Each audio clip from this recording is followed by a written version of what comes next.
over time, music video budgets went from like a $200,000 music video down to $50,000 down to $5,000 because the technology changed.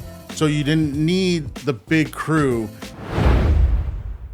Alex, for example, we were talking the other day about how you were doing MuchMusic videos. Like, MuchMusic, man, that was like an era. A documentary came out just recently about the MuchMusic music videos. Like, you were saying how back in the day, right, that was it for your company. But then over time, artists aren't making music videos as much, and so you had to pivot. Like can you tell us about that, and like where are you now? So when I started in music videos, again, everything was shot on film.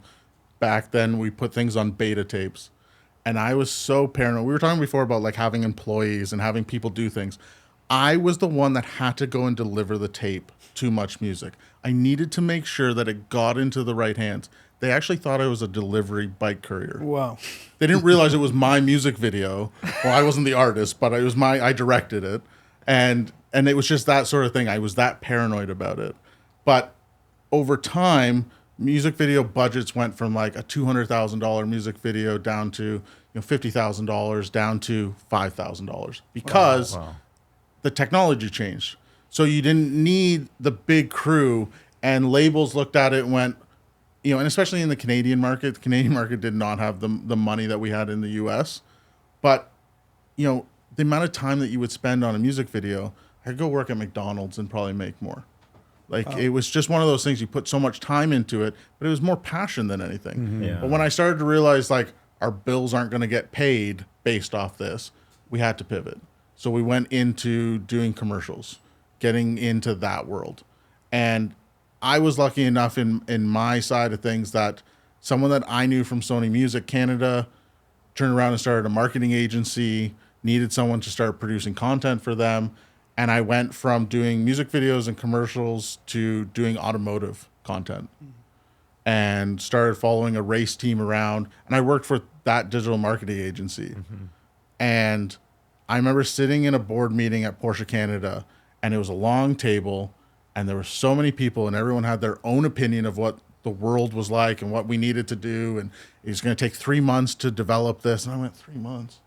I get this done in 5 days. Oh. Like, why is there so many people involved? And I remember going home and being like, we can do it much faster. Mm-hmm. Like, I know the production side of things. I've just spent the last 5 years doing marketing. Like, I can understand that. It was already what our clients were asking us. We'd build content, and then they'd go, where does it go? Who sees it? How's it going to get out to the right people? So we were already kind of thinking about that and trying to help our clients out with it. So we pivoted again and went, okay, we'll build content and we'll handle your social media for you. Social media then turned into, okay, we'll run your ads for you. And then COVID hit, and a lot of brick and mortars shut down, or their websites were terrible and we needed to turn them into e-commerce so that people could still make money while being at home. So then we built a whole website division of the company. And then, we got random phone calls for billboards. So, okay, we'll go traditional marketing. And your marketing agency. Now we're everything. And I hate the term of like one-stop shop or, but it makes sense for our clients. For someone to hire us to produce the content, then be able to distribute that content, then to figure out, oh, you need, business cards. Well, we designed your logo for you. So let us do the printing of that, to trade shows and everything else. It just becomes like, again, one-stop shop, but it makes sense. It's kind of like the system makes your business morph with it. Like we were talking a few months ago, because you had a franchise brand reach out to you, a big one, and they're like, we need you to do some video content for our franchisees. Yeah. So we started to talk about that, and I said, you're in franchise now? So your company has like sub-departments? Is that how it works? Yeah, so like I know nothing about website design. So when we got into that world, I brought in people that knew that world. Again, we were talking about AI before, but like how much that's kind of helped even the website world of things. But when we get phone calls, for like the trade shows, we don't have that. We've not done that in the past. We can do it. I'll say yes. Yeah. We'll figure it out afterwards.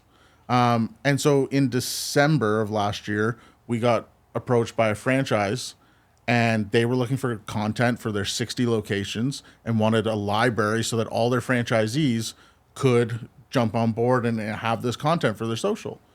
It's a world I didn't know existed in the sense of like, you know, you make the assumption I'm going to McDonald's. Sorry, I don't want to plug people, but unless they want to pay. But, you know, along the lines of... Sponsored by Mac. Big Mac. But it's one of those things where I didn't know about that world. I contacted you. Yeah. Knowing that, like, you have this, you know, insight into it. And so instead of me going, I'll just do this as a one-off because I'm stupid and I'm an entrepreneur, and I'll be like, yeah, okay, I can do this. I'll make a whole new division. So we started 44 Franchise Films. And ironically, it's kind of me taking a step back from doing marketing and going back to my filming days. But there's a need for it. Right. And I see a hole in the market. Yeah, massive. I'm going to jump on it. Yeah. Majority of franchisors don't need marketing. They just need content. So I'm not going to push 44 to them. I'm going to make a whole new division, a whole new company that's just for films. Yeah. If at some point they go, hey, we need help with social media. Hey, we need help with our website. We've already got it.